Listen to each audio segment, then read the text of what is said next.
내가 부득불 자랑할진대 내가 약한 것을 자랑하리라. 아멘.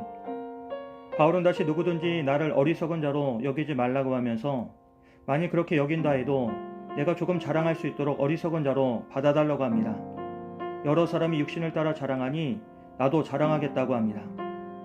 바울이 자랑하려는 이유는 자신을 높이면서 거짓 교사들과 경쟁하기 위해서가 아니라 그들의 잘못된 자랑을 바로잡고 고린도 교회를 살리기 위해서였습니다.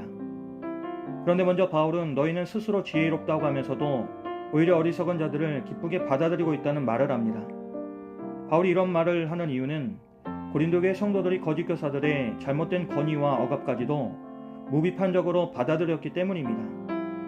그들은 거짓 교사들이 자신들을 종으로 삼고 잡아먹고 빼앗고 그리고 스스로 높이면서 자신들의 뺨을 침에도 불구하고 그것을 모두 용납하고 있었습니다.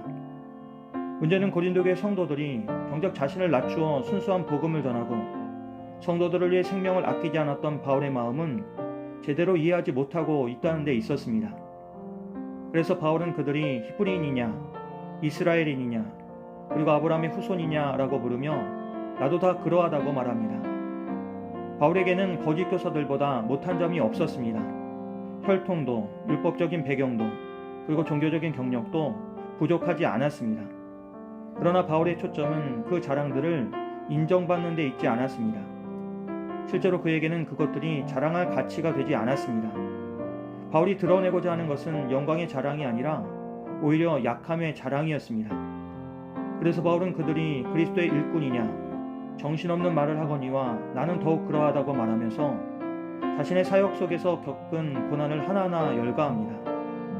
바울은 자신이 수고를 넘치도록 했고 옥에 갇히기도 더 많이 했으며 매도 수없이 맞았고 여러 번 죽을 뻔한 일도 당했다고 합니다. 또한 유대인들에게 마흔에서 하나 감한매를 5번이나 맞았고 3번은 태장으로 맞았으며 1번은 돌에 맞아 죽을 뻔했으며 3번이나 배가 파손하여 깊은 바다에서 밤낮으로 표류했던 적도 있었다 합니다. 그뿐만이 아니었습니다.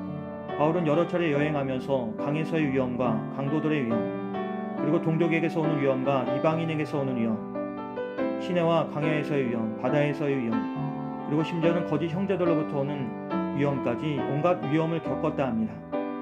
바울은 자신은 수고하고 애쓰고 여러 번 잠을 이루지 못하고 줄이고 목마르며 여러 번 굶주리고 춥고 헐벗는 고난을 겪었다고 말합니다. 이것들은 바울 자신이 얼마나 훌륭한지를 드러내기 위한 목록이 아니었습니다.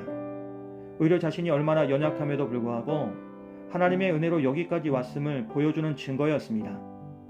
그러나 바울의 마음을 가장 아프게 짓누르는 것은 이러한 외적인 고난이 아니었습니다.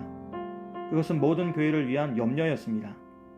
성도 한 사람이 넘어지지 않을까, 믿음이 흔들리는 것은 아닐까, 그리고 거짓 가르침에 넘어가는 것은 아닐까 하는 이런 염려가 바울의 마음을 가장 힘들게 했습니다. 그래서 바울은 누가 약하면 내가 약하지 아니하며 누가 실족하게 되면 내가 애타지 않겠느냐고 묻습니다.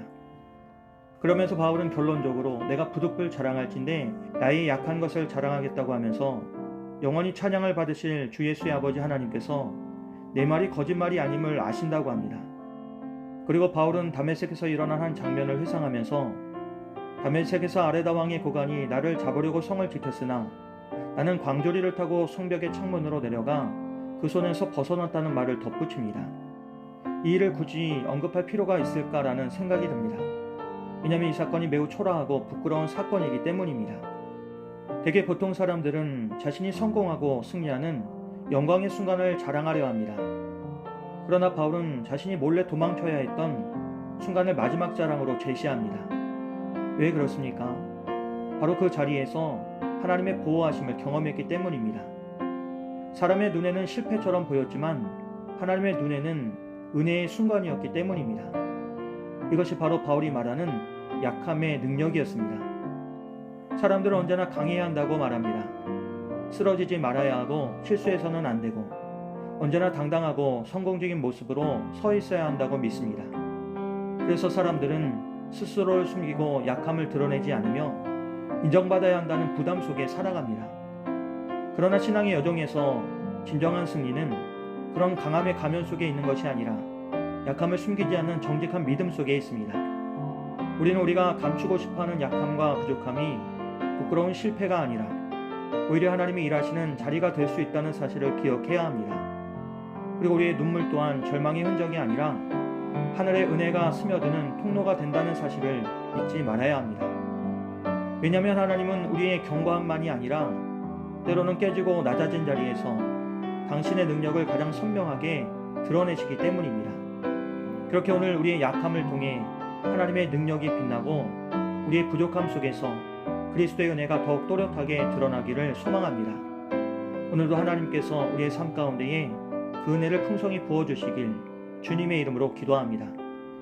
좋으신 하나님, 우리가 우리의 약함을 숨기지 않고 그 약함 속에서 역사하시는 주님의 능력을 바라보게 도와주시옵소서. 또한 세상의 기준으로 자랑하지 않고 오직 그리스도의 은혜를 자랑할 수 있도록 우리의 입술을 주장하여 주시옵소서. 예수님의 이름으로 기도합니다. 아멘.